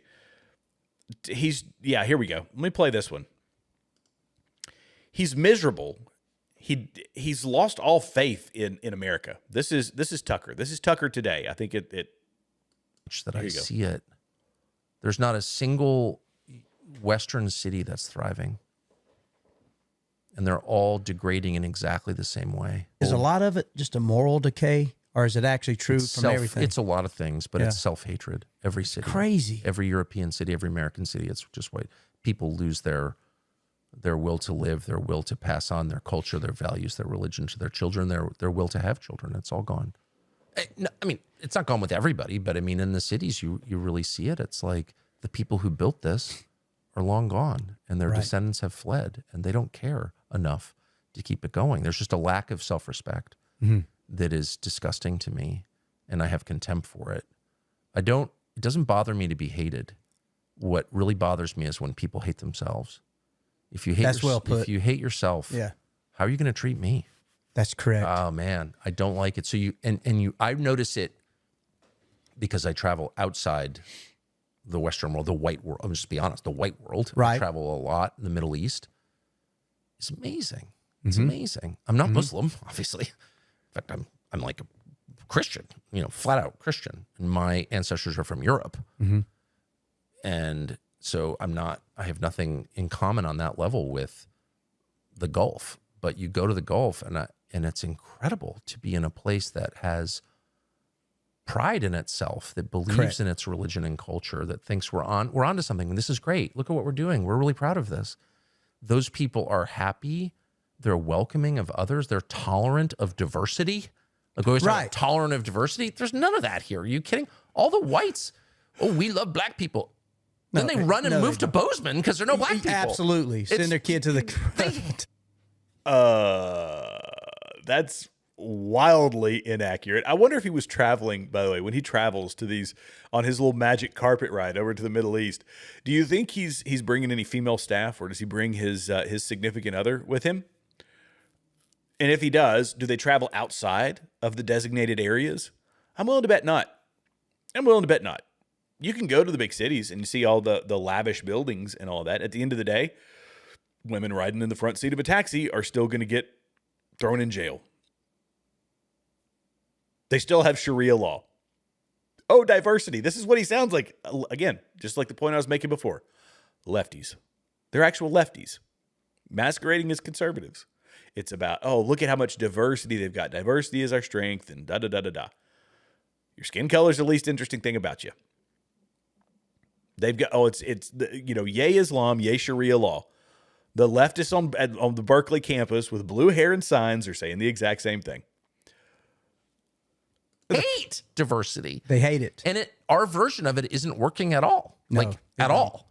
So, but you go to a country like Japan or the Emirates or Qatar or Saudi Arabia, and you see that when people are self-confident, when they're really pleased with what they're doing and they believe that their system is the right system, that self-confidence results in a kind of welcoming attitude. So you'll be sitting at dinner in Riyadh, Saudi Arabia, and you'll say, I'm really kind of pro-Jesus, like I'm a Christian. They'll be like, oh, that's so great. And they don't have the same... Well, they mean it.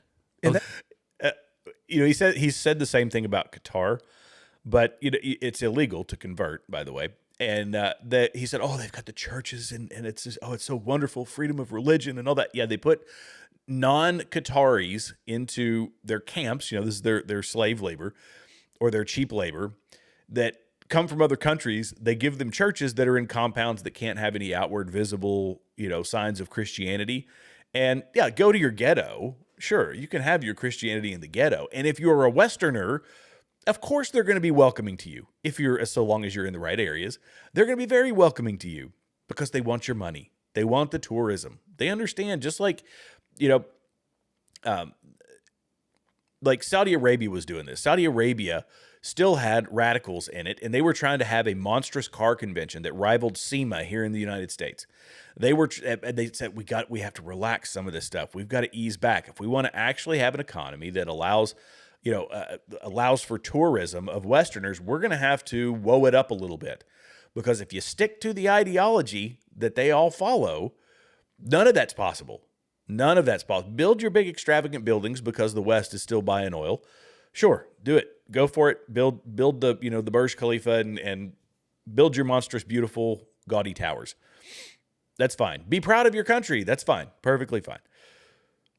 But it's a facade that they create for the tourist market. And so long as they're, wanting that, look, there are moderates. I have to also be honest and say that there are moderate people. There are moderate Muslims. They're not all the loonies. And some of them are very sweet people. The Arab people can be very, very sweet people. But at the same time, he's trying to make it sound like this place is, the same level of friendliness as Bozeman, and it just happens to be in the Middle East. And here in the United States, every city sucks. In Europe, every city sucks. Well, you know why? Because we've kind of let in a lot of people from those places that he's saying are just fantastic. Sorry, not sorry.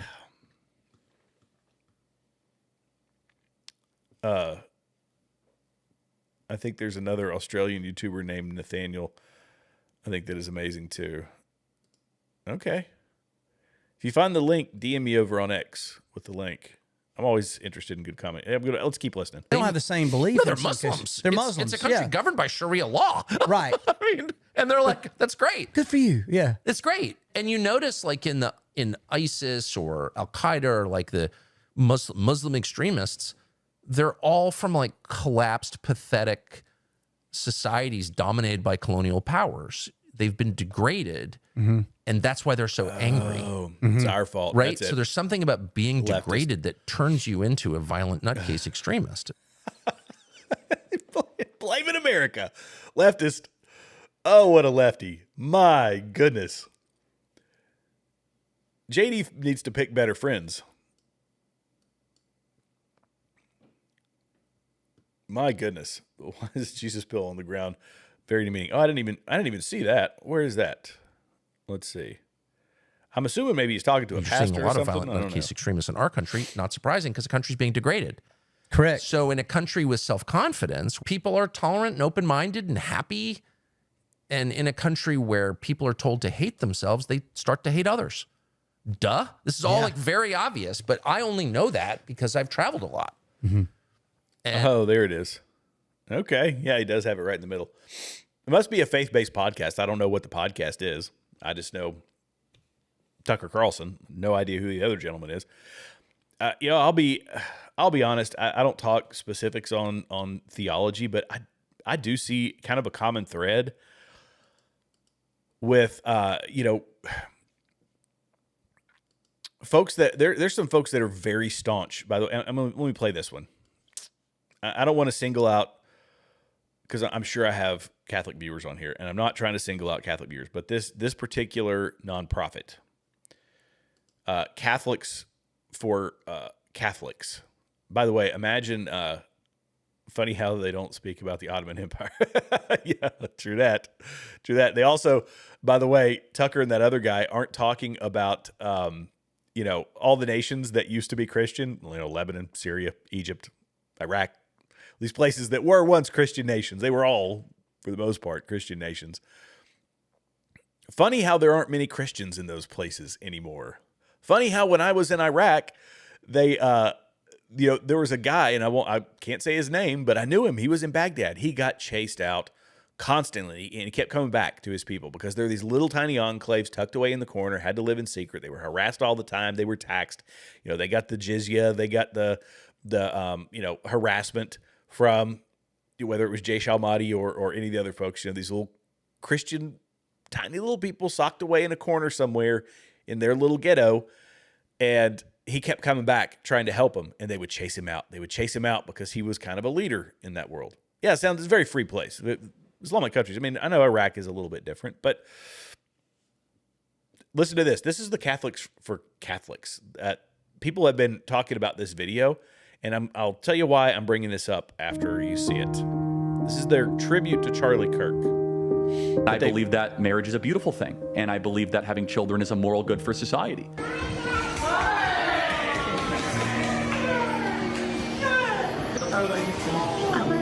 Because God wrote this on the human heart of every individual, as it says in the book of Romans. We know deep down it's wrong to murder a baby. My grandmother was a very devout Catholic, and in fact so much so that I grew up looking at pictures of John Paul II. There'll be new pictures now. And exactly, she would watch EWTN all the time. And so I have great reverence for Catholics. I think we as Protestant evangelicals under-venerate Mary. She was very important. She was a vessel for our Lord and Savior. The person, or more importantly, who deserves credit, is God Almighty for saving this country. Jesus saved my life. I'm a sinner, gave my life to Christ, most important decision I ever made. Let's keep listening, but you can tell who that is.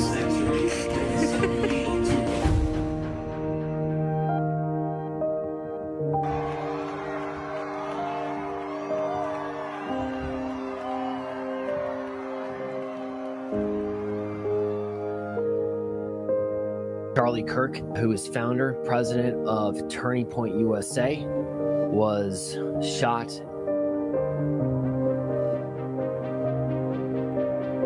The more I learned about him, I thought, this guy's a modern-day St. Paul. I was certainly grateful for the work that Charlie Kirk was doing in using right reason and his faith to lead young people.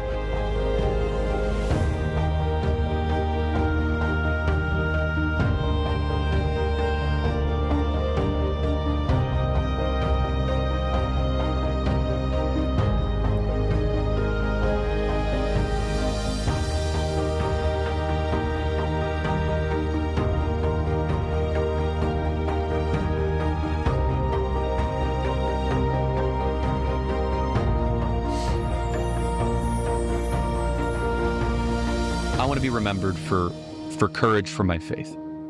That would be the most important thing. Most important thing is my faith in my life.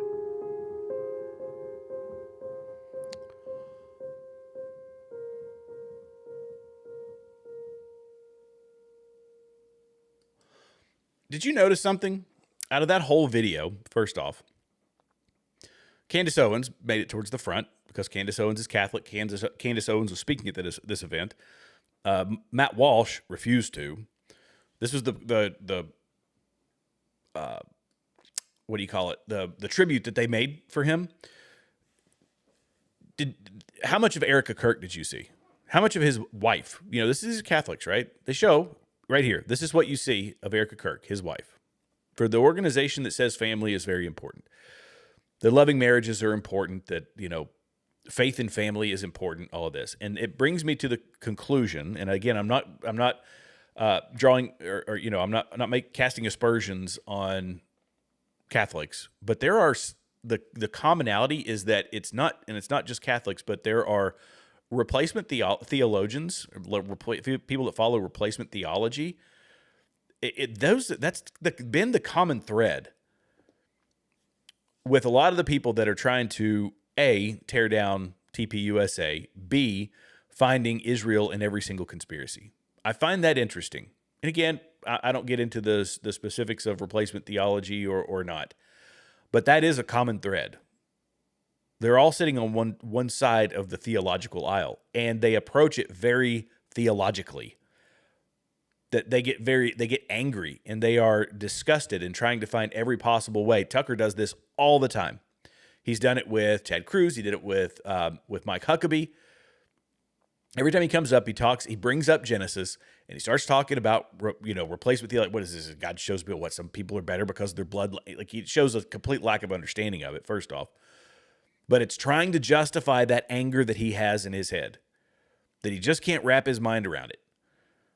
And this is where people line up. They say, and some people they step away and say, look, I don't believe in I believe in replacement theology, but I just, Israel is what it is. They don't get militant about it. But the ones that do, they all sit on that side of the aisle. So I don't know. People have thrown around names of other, I guess, wings of Catholicism, and I know there's certain people even on the Protestant side who buy into that, but they become very, very militant about it. I think it's a valid theological debate that people have, and I listen to apologetics and I listen to debate on it all the time, because I'm curious. I want to know, but thank goodness, thank the Lord that my salvation doesn't depend on it, because it's confusing. It is. And some people take it to the nth degree, and I know other people that do. It is, they go full bore, like Israel can do absolutely no wrong. And that's not a legitimate argument to make when it comes to Israel. Like, of course they can do things wrong. They're a government, a secular government made of people. They're fallen just like the rest of us are. So I don't know. It's wild. Yeah, I know. Let's see. India just outlawed Christianity. Wow. They will find a way, though. I've done some work with missionary folks around the world. Well, the Lord will find a way, but those folks will as well. They'll see it. Oh. Wow. Bless your heart. Yeah, that's the thing. They try to the revisionist history of Charlie Kirk's legacy. It's really infuriating. It really is. It's disgraceful, is what it is. Not that, look, did he find he was friends with Catholics? He explored Catholicism. He was trying to understand the theology behind it, just like anybody else does. I've done it. I'm a staunch Protestant, but I'm always curious about Catholic beliefs. I'm curious about Orthodox Christianity. I'm curious about Baptists and Presbyterians and Methodists and Seventh-day Adventists and all this. I want to know what everybody thinks. Charlie was much the same way. But to say, well, now we're just going to graft him into our thing, that he was one of us, that's not true either. He loved the Lord. That's, at the end of the day, that's ultimately all that matters. So, okay, guys, I rarely go this long. Let me see what else we've got in here in the comments.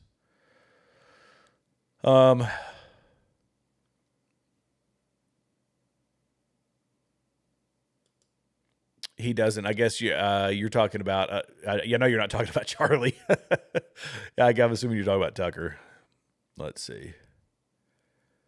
In the future, Megan, I think it's anyone who doesn't believe just like me. Derangement syndrome. Boy, there you go. There you go. Yeah, because look, there's.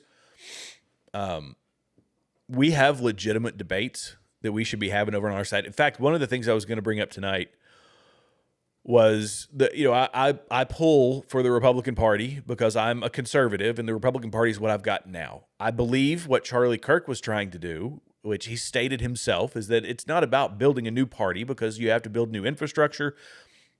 You have to build something from the ground up. It's about creating a social movement that drives new people into the Republican Party and utilize the Republican Party and its infrastructure to put more conservative policies in place. Now, I don't recall who he was talking to, and I maybe expanded a little more on it, but he said, no, building a new party doesn't work. It's got to be done using their infrastructure.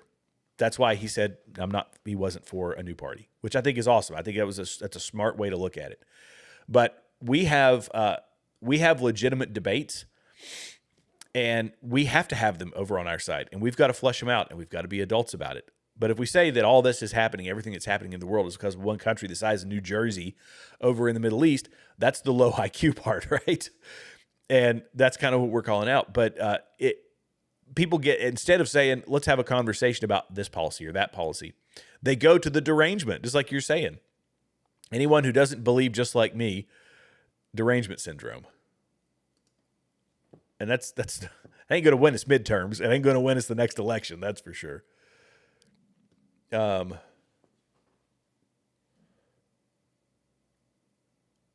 Let's see. Well, the one I was going to bring up was the SAVE Act.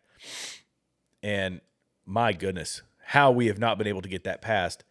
It's proof positive that we still have a lot of foxes in the hen house when it comes to the Republican Party. I'm going to play one more clip, and then I'm probably going to shut it down. But this was Mark Wayne Mullins' swearing in ceremony, and I'm going to tell you why I think this is a big deal. Let me play it, and then we'll talk about it. Thank you. I think that was the most nervous I've ever been. It just seems surreal being in the Oval Office and having the President of the United States speak so highly of me and then recognize my family and know my family by name, it's humbling. And I never take it for granted, but I made this very clear that I don't care what color your state is. I don't care if you're red or you're blue. At the end of the day, my job is to be Secretary of Homeland and to protect everybody the same. And we will do that. I'll fight every single day. Today, I got the privilege of meeting so many of the employees at DHS. These employees have been there for 30 days without pay. And if you need anything to know their dedication to show up and still protect the homeland that you and I enjoy and the freedoms that we're experiencing, they're working with for free because of political politics. That's all I need to know. I told them, as you're fighting 365 days, understand I'll be fighting 365 days beside you. No one's going to outwork me, and I'm not going to let any of them outwork me. The president has entrusted me with this, and failure is not an option. And so thank you so much, Mr. President, for this opportunity. I won't let you down. Thank you very much. Thank you.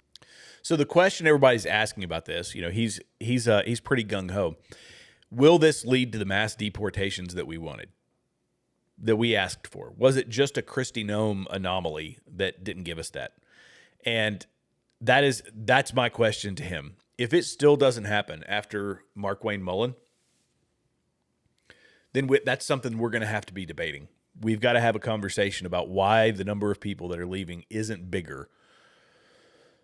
Because Kristi Noem was spending a lot of her time on camera, and as we learned, spending hundreds of millions in taxpayer money on things that look like campaign ads. Even Senator Kennedy said, "Yeah, these look a lot more like campaign ads than."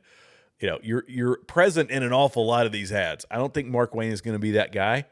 I've had my questions about Markwayne. He typically makes the list of the people that are way outperforming the S&P. We shall see. But this is the guy. Everybody remember the face. This is the guy, because that's going to be one of the legitimate debates we're going to have. Now, I do take into consideration things like mass deportations, that the self-deportations, that was a pretty critical piece of it. That was, and it's 2 million approximately. Some people say more, but about 2 million plus the ones that have been deported forcefully with ICE and others. This will be another one. Sometime could you cover Tulsi Gabbard? Do you trust her? Yeah, I will cover Tulsi Gabbard. Do I trust her? I don't know. I'm wary of. I like the fact that they brought Tulsi in, because Tulsi showed. Well, I do believe she actually loves this country. I think that her policies as a president were going to lean much more towards a Democrat than they were going to be towards a Republican. She is, however, of the same complete isolationist, movement that Joe Kent and other people are. She's for the no foreign wars, and when Trump was doing some of his planning, allegedly, there were some reports. I don't know if it's 100% confirmed. I never saw 100% confirmation of it. But before they did the initial strikes on the Iranian nuclear facilities, she wasn't brought into all the meetings. And my hope was, by bringing her in, that balances the scales a bit, because Trump is still going to have the war hawks in his ear, but he needs the other side of that, of that coin. He's got to have the other side of that argument.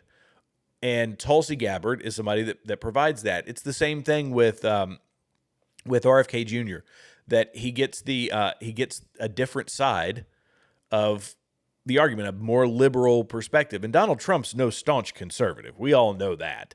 He's done things that are very conservative in our eyes in an effort to repair our economy and repair us militarily, all those sorts of things. But he's by his whole life has been an old school Democrat, which when you look back at Bill Clinton and listen to what he was saying, he sounds like Donald Trump. He sounds like a conservative today. That's just how far left we've moved as a society.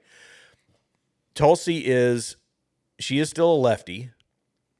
She does love this country. She served her country, but so did Joe Kent. That's not a pass for anybody. And I don't know. I've been following her for a while. I don't see her right now as a grifter. I don't see her right now as a deceiver, but my mind could be changed. Let me just say I approach her with hesitancy. I do. I approach her with hesitancy. I can go into more detail in another show. Let's see. Honestly, I had no idea how much Charlie did for the Conservative Party. Yeah. Can we talk about what you think about TPUSA on this video or another? We're interested in your take on her. Oh, okay. Well, yeah, I guess I just kind of covered that one. Yeah. Yeah. I knew a guy who I think he knew her. I feel like I'd had a conversation. It was one of my Army buddies. We'd had a conversation about her. He wasn't super keen on her, but I don't know. Look, a lot of people lean on the bro culture. After all the traitors, this is true. We have to have our head on a swivel. You know, it is hard to trust anybody, but we still have, this is a difficult thing. It's a difficult path that we have to walk, because we're in, like I was saying before, we're in this time where there's going to be there's a power grab. There's a vacuum that's going to be filled when Donald Trump is gone. And the grifters are going to come out and say anything that they can or anything that they can possibly say to try and get our vote, to try and get us on the right side. It's going to go back to the kind of old school way of politics. Donald Trump, he said the quiet part out loud. You know, that's what we liked about him. And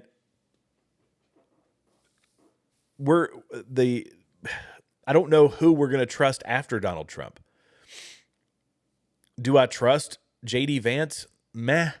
You know, I kind of do, but at the same time, J.D. Vance is he's best buddies with Tucker. Not that you can't be friends and have completely different political views.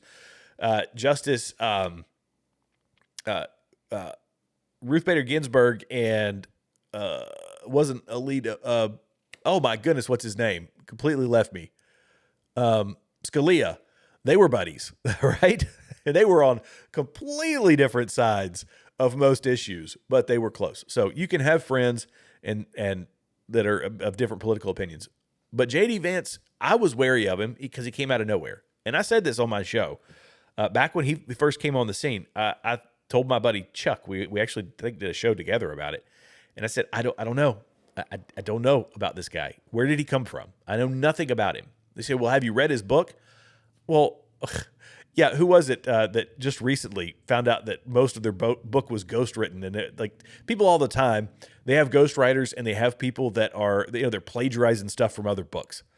Like just because you wrote a book doesn't mean it's credible. Doesn't mean that everything in it should be believed. It's meant to sound as enticing as possible. So no, I didn't read his book, but fine, I can get the Cliff Notes on his life story. But he came from nowhere. And you know who else came from nowhere? Barack Obama came from nowhere.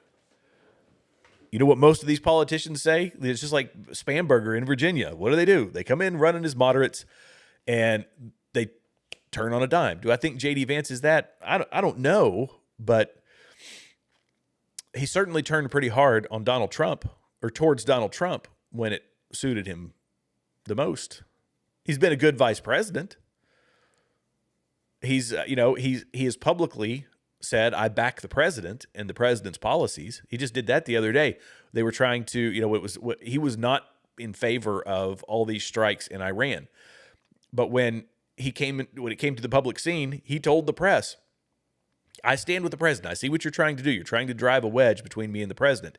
You're not going to do that. I support the president. I serve at the pleasure of the president. And that's what you're supposed to do. He knows that from the military, that you're going to have commanders that you don't particularly like, but you're still going to obey the order so long as they are legal, moral, and ethical. You're not going to do anything that's illegal, immoral, or unethical. Although I'm sure in D.C. a lot of people do things that are illegal, immoral, and unethical. That's not really going to stop them, does it tend to anyway? So I don't know about J.D. Vance. JD's son, yeah, exactly. JD's son works with Tucker. And see, here you go. So this is the other one everybody's talking about is Rubio. I'll give you my concerns about Rubio. I like Rubio. He is sharp. He's obviously handling a lot of things. He's going to be, temporary Ayatollah of Iran before it's all said and done with. But he, Marco came up politically in the old uniparty system.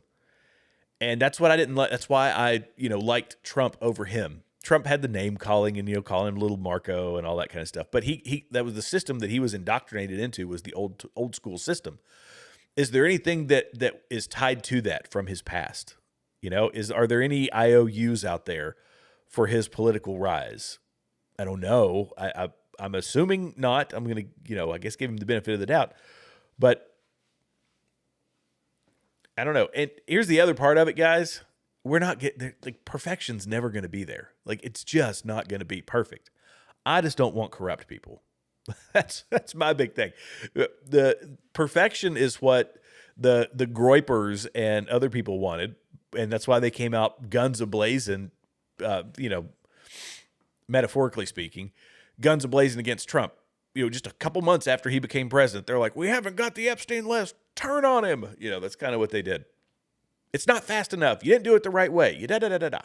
No, it's never going to be the case. No president is ever going to get everything right. I mean, heck, even Abraham Lincoln suspended habeas corpus, right? They all do things that are bad at some point. They make terrible decisions. Let's see. Don't move to Florida until you see who the next governor is. It could go badly quickly. Yeah. Yeah. Dax, JD is too close to Teal. Rubio is all right by me. Okay. Dax says that JD is too close to Teal. A lot of people draw that connection. They're not a huge fan of that. I get it. I get it. Tennessee is better. We don't have gators. At least not that I'm aware of. We don't have them up here in the mountains, that's for sure. And it's not as hot. I mean, it gets hot up here, but good gracious. That, somebody was talking about moving to Florida. Whew. I lived in Louisiana. That's the closest I got to Florida for a while. Let's see. DeSantis just got Florida no property. Yeah. I've always liked DeSantis. I don't know why people don't see how many great things he has done. He has done everything he ran on. Yeah, I think he's a good governor. I honestly, part of me thinks his biggest problem, excuse me, my throat's drying out. Part of me thinks his biggest problem was his staff. He got crushed by several people online because they were they were insulting the people. It was bad. They just did a terrible job. So I think part of it was his staff. I think he's the right guy for Florida. The no property tax thing was, unbelievable. It's so true. Property tax is the absolute biggest scam out there. Here, you bought your thing. Now rent it from your government. Rent it from your state for the rest of your life. No, absolutely not. Get lost. So yeah, he's followed through. I just don't know if I personally don't think he would have been a good president. I don't see any indication he would have. He's good on the smaller scale. He is the right guy for Florida. Plus the lifts. I don't know. What do you think? What do you guys think about the lifts? Texas has snakes too, and now Islam. Texas has snakes too, and now Islam. So that's fun. Oh my goodness, that's funny. I've spent some time in West Texas. I do actually a fair amount of work down there, down near San Antonio. Whew, yeah, lots of rattlers. Let's see. We need a President Burchett. What? Tim Burchett. Oh my goodness, that guy. Oh, he is the absolute best. He said something. Let's see, where was it? Maybe I didn't grab that clip. I'll see if maybe I'll have it for the next live stream. He was talking about UFOs and all this stuff. It was interesting, but I like Tim Burchett. He's East Tennessee. I mean, come on, those are my people. He's my people. Carhartt jackets, all that. We go to survive nature in 1,000 animals that want to kill you. It's like escaping a huge kill zone every time you leave. Oh man. Oh no. See, yeah. Australia, everything in Australia. You you find a little spider hiding. This is at least what I've heard. I've known people. I've never been to Australia, but yeah, you go to Australia and I mean, good gracious, walking to go pick up the newspaper from your mailbox is a life or death situation.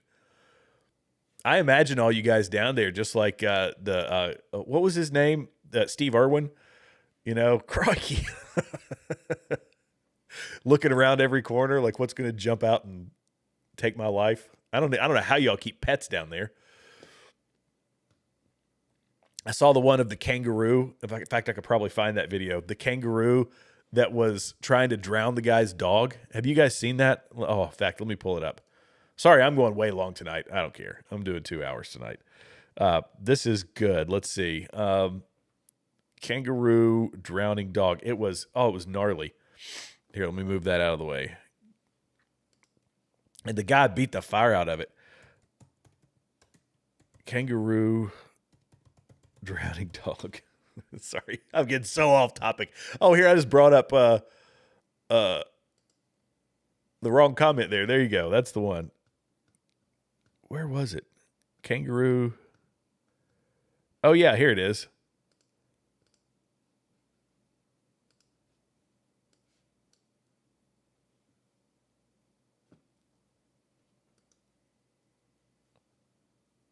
Punch your fucking head in.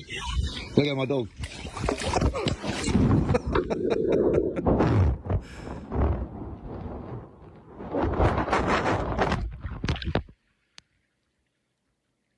Good grief. Where the kangaroos have on roids. Good gracious.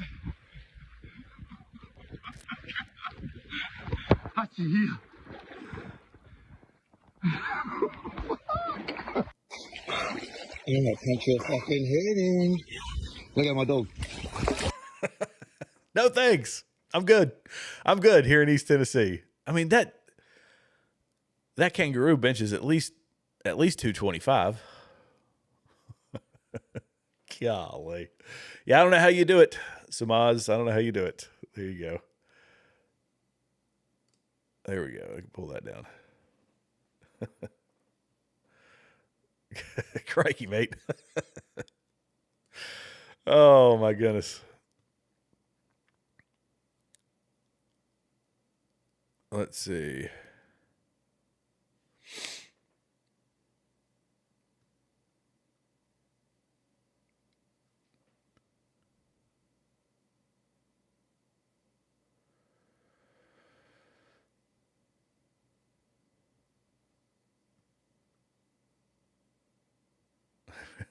Everything wants to kill you in Australia. That's right. Yeah, I know. Laughing is. So in East Tennessee, I know you guys can't do this down there, but in East Tennessee, honestly, it's a simple solution. We're generally carrying something that'll take care of that whole situation. As we practice on silhouettes that maybe not shaped exactly like a kangaroo, but there would have been no fist fight with an animal. He'd have been done. That's how it works. Okay, guys. I've come to the end of this live stream. I appreciate you all. Look, I'm good going 2 hours sometimes. We had a lot to talk about tonight. If you're new here and this is your first time, feel free to hit all those subscribe buttons, like buttons, notification bells, all the free stuff that's down below. It helps the channel, helps us in the algorithm. Share this content as well on your other social media accounts. Go follow me over on X if you don't mind. That would be fantastic.